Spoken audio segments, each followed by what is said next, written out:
नमस्कार दोस्तों, स्वागत है आप सभी का स्पोकन इंग्लिश बामना यूट्यूब चैनल पर।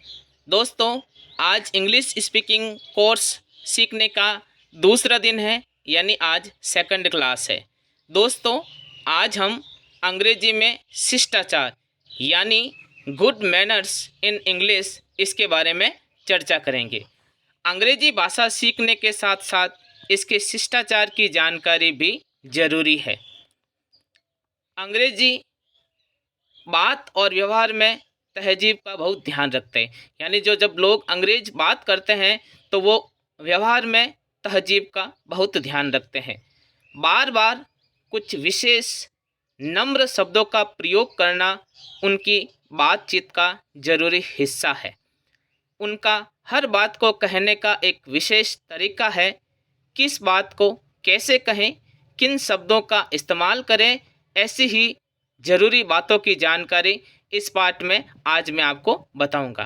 दोस्तों, हिंदी भाषा की तरह अंग्रेजी में भी बात बात में नाम के साथ जी लगाने का रिवाज नहीं है, और न ही इसमें आप या वे जैसे आदर सूचक शब्दों का प्रयोग किया जाता है। इसमें मैं के लिए हम कहने की प्रथा भी नहीं है। इसलिए कई हिंदी भाषी लोगों को यह कहते हुए सुना गया कि अंग्रेजी रूखी भाषा है, क्योंकि इसमें अपने से बड़ों से बातचीत करते हुए तुम यानी यू शब्द का प्रयोग किया जाता है। लेकिन वास्तव में ऐसी बात नहीं है। हालांकि अंग्रेजी भाषा में आप और वे शब्द नहीं हैं, पर अंग्रेजी में बात बात पर शिष्टाचार जताने की प्रथा है। सच्ची एवं स्वाभाविक अंग्रेजी सीखने के लिए इस बात का हमेशा ध्यान रखिए। अंग्रेजी के इन शब्द को आप मन में दोहराइए। इन शब्दों में पूरी अंग्रेज जाति का शिष्टाचार समाया हुआ है। ये अंग्रेजी भाषा के बड़े महत्वपूर्ण शब्द हैं, जैसे please, thanks, welcome, kindly, allow me, after you, sorry. दोस्तों, ये अंग्रेजी में शिष्टाचार के शब्द हैं, जिसके लिए हमें हिंदी के आप और वे शब्द की ज़रूरत नहीं पड़ती है।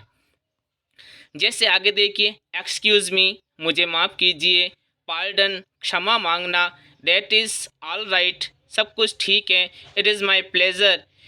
तो ये इंग्लिश के शिष्टाचार पूर्वक शब्द है। यदि आपको किसी से पेन लेना हो, या एक गिलास पानी मांगना हो, अथवा किसी से समय पूछना हो, या फिर किसी को उत्तर में हाँ कहना हो, तो वाक्य में प्लीज शब्द का प्रयोग करना होगा। यदि आप केवल प्लीज कह देंगे तो भी चलेगा, परंतु यदि आप प्लीज या काइंडली आदि समान अर्थ वाले शब्द का प्रयोग नहीं करते हैं तो आप अभद्र कहलाएंगे। हिंदी में आप यूँ भी कह देते हैं, ज़रा अपना पेन देना, एक गिलास पानी, क्या वजह है, हाँ पी लूँगा। लेकिन हिंदी की तरह यदि आप अंग्रेजी में भी निम्न वाक्य बोलेंगे तो कोई भी अंग्रेज पहचान लेगा कि या तो आप असभ्य हैं या कोई विदेशी जो कि उनके शिष्टाचार से परिचित नहीं है। जैसे आप ऐसे कहोगे, give me your pen, give me a glass of water, what is the time, yes I will drink it. लेकिन अगर आप इस तरीके से कहेंगे, may I have your pen please, तो कितना अच्छा लगेगा। इसमें देखो शिष्टाचार का जो शब्द प्लीज़ लगा हुआ, may I have your pen please, a glass of water please, time please, yes please. या यदि आप इन वाक्यों को इस प्रकार भी कहेंगे तो भी यह समझा जाएगा कि आप सभ्य हैं। जैसे आपको किसी से पेन उधार लेना है, may I borrow your pen please, give me a glass of water please, what is the time please. यदि किसी व्यक्ति ने आपका मामूली सा भी कोई काम किया है, उदाहरण के लिए आपने टाइम पूछा या मकान का पता पूछा और उसने बता दिया, आपने तनिक सी बात पूछी और उसने बता दी, तो उसे आप थैंक यू कहें। हाँ, उसे थैंक यू ज़रूर कहें। हाँ, आप थैंक्स भी कह सकते हैं।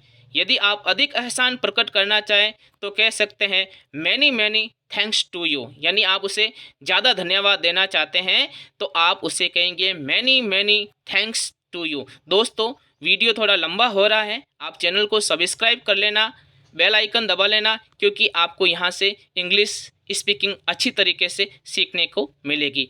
या आप ऐसे भी कह सकते हैं थैंक यू वेरी मच।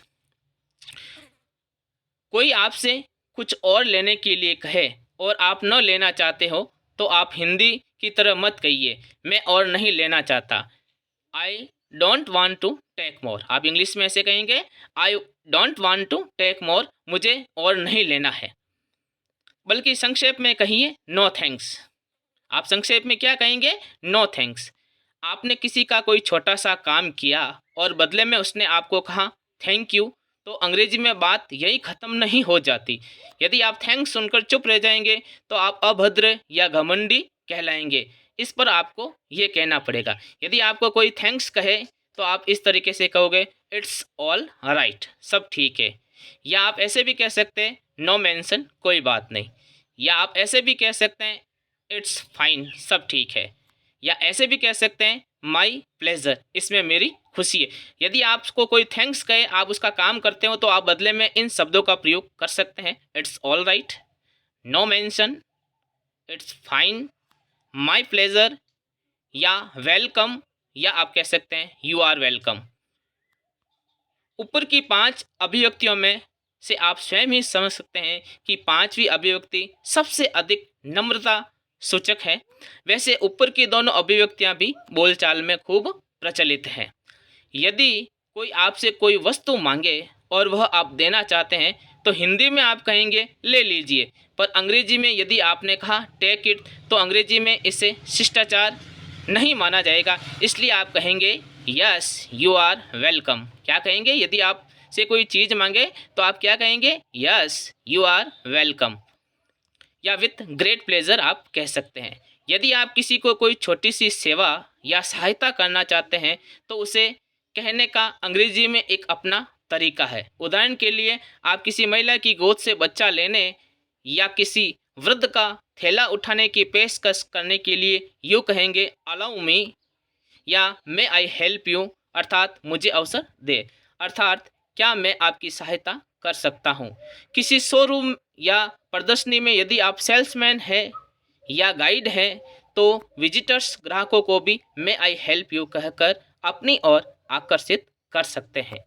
किसी महिला या किसी वृद्ध को रास्ता देते समय आप कह देते हैं पहले आप, जबकि अंग्रेजी बातचीत में आप फर्स्ट यू नहीं कहेंगे, अंग्रेजी में कहेंगे आफ्टर यू। अंग्रेजी में क्या कहेंगे? After you. अंग्रेजी में बात बात पर खेद प्रकट करने का रिवाज है। हिंदी में भी हम खेद प्रकट करते हैं या क्षमा मांगते हैं, पर तब जब हमसे वस्तुतः कोई बड़ी भूल हो जाए।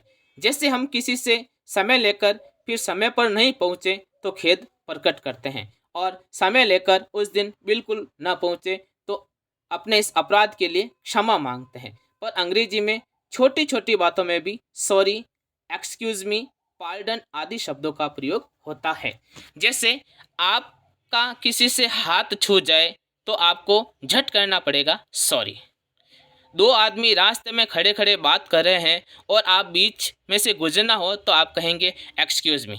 इस तरह लोगों के बीच से उठकर आपको किसी काम से थोड़ी देर के लिए जाना है तो आप बिना कुछ कहे नहीं उठेंगे, बल्कि कहेंगे एक्सक्यूज मी। किसी व्यक्ति का ध्यान अपनी ओर आकर्षित करने के लिए भी आप एक्सक्यूज मी कह सकते हैं। जैसे 2 लोग बातें कर रहे हैं, आप बीच में बोलना चाहते हैं तो आप कह सकते हैं एक्सक्यूज मी। आप 10 लोगों के बीच में बैठे हैं और आपको अर्जेंट काम हो गया और आप वहां से उठकर जाना चाहते हैं तो भी आप कहेंगे एक्सक्यूज मी। आप टेलीफोन सुन रहे हैं या आमने सामने किसी से बातचीत कर रहे हैं, आपको बात सुनाई नहीं देती और आप फिर उसे सुनना चाहते हैं तो आप ऐसे नहीं कहेंगे ऊंचा बोलो ना, मुझे कुछ सुनाई नहीं देता, speak loudly, I can not hear anything, बल्कि इसके स्थान पर आप अंग्रेजी में केवल यह कहेंगे पार्डन, बेग योर पार्डन, और सामने वाले व्यक्ति इससे समझ जाएगा कि आपको बात सुनाई नहीं दी। अगर आपको फ़ोन में सही सुनाई नहीं दे रहा है अगले वाले की बात तो आप पार्डन कह सकते हैं या बेग योर पार्डन, तो अगला ऑटोमेटिक समझ जाएगा कि इसको सही सुनाई नहीं दे रहा है।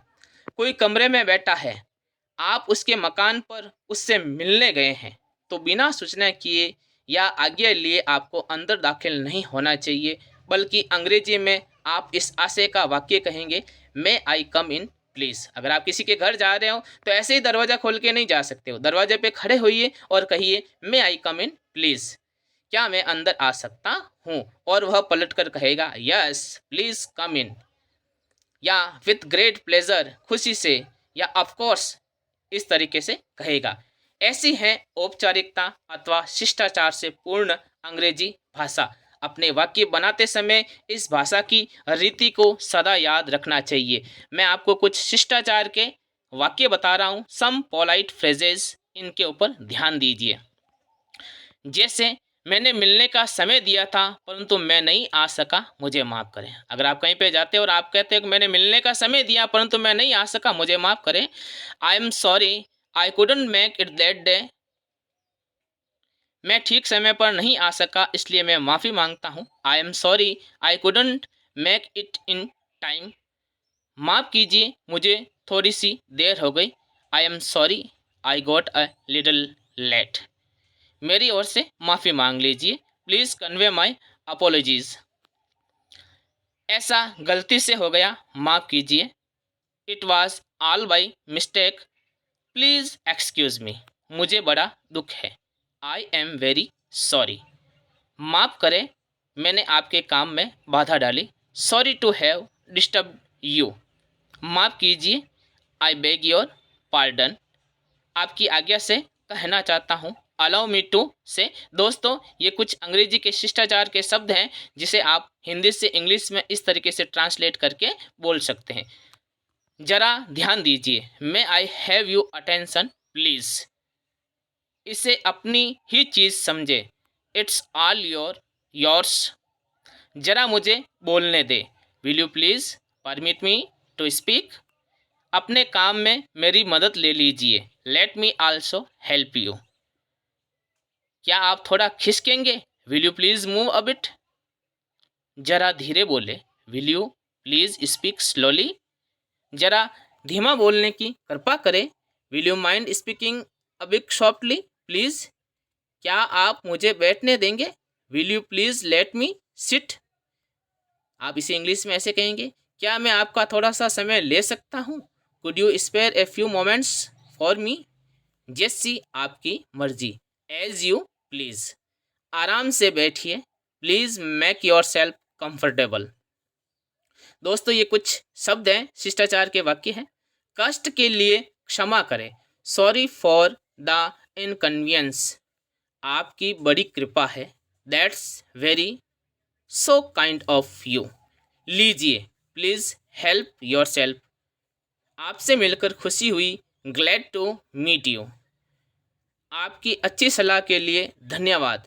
Thanks for your kind valuable advice, मैं पूरी कोशिश करूँगा या करूँगी। I will try my level best, आशा है आप मज़े में हैं। Hope you are enjoying yourself या योर सेल्व्स, याद रखें प्रत्येक देश में सभ्यता एवं शिष्टाचार प्रकट करने का अलग अलग ढंग होता है। हिंदी में नाम के बाद जी लगाकर आदत प्रकट करने का रिवाज है। बड़ों को आदर देने के लिए बहुवचन का भी प्रयोग किया जाता है, जबकि अंग्रेजी में आदर सूचक में भी एक वचन यानी सिंगुलर ही रहता है। उदाहरण के लिए, श्री केदारनाथ जी आए हैं, mister Kedarnath has come. Hindi में मध्यम पुरुष में आदर प्रकट करने के लिए तुम की जगह आपका प्रयोग होता है, परंतु अंग्रेजी में तुम और आप दोनों के लिए यू का प्रयोग होता है। जैसे आप क्या चाहते हैं, व्हाट डू यू वांट। इस प्रकार हिंदी में अन्य पुरुष में आदर की दृष्टि से वह के स्थान पर वे का प्रयोग होता है, जबकि अंग्रेजी में एक वचन का प्रयोग होता है। जैसे वे रात को आ सकते हैं, ही मे कम एट नाइट। क्षमा मांगने के अर्थ में अंग्रेजी में कई शब्द हैं जिनका बातचीत में व्यवहार किया जाता है। इन शब्दों के वास्तविक अर्थ को यहाँ दिया जा रहा है। तो दोस्तों आज आपने स्पोकन इंग्लिश बामना यूट्यूब चैनल पर दूसरा लेसन सीखा है। मैं ये आशा करूँगा कि आप ये जो सेंटेंस दिए हुए हैं इनको फॉलो करोगे, इनके बारे में ध्यान रखोगे तो आप इंग्लिश स्पीकिंग यहाँ से आराम से सीख सकते हैं। दोस्तों एक बार आपसे और नम्र निवेदन है, please subscribe my YouTube channel spoken English Bamna and like my video and share. Thanks to all my viewers on YouTube. Thanks.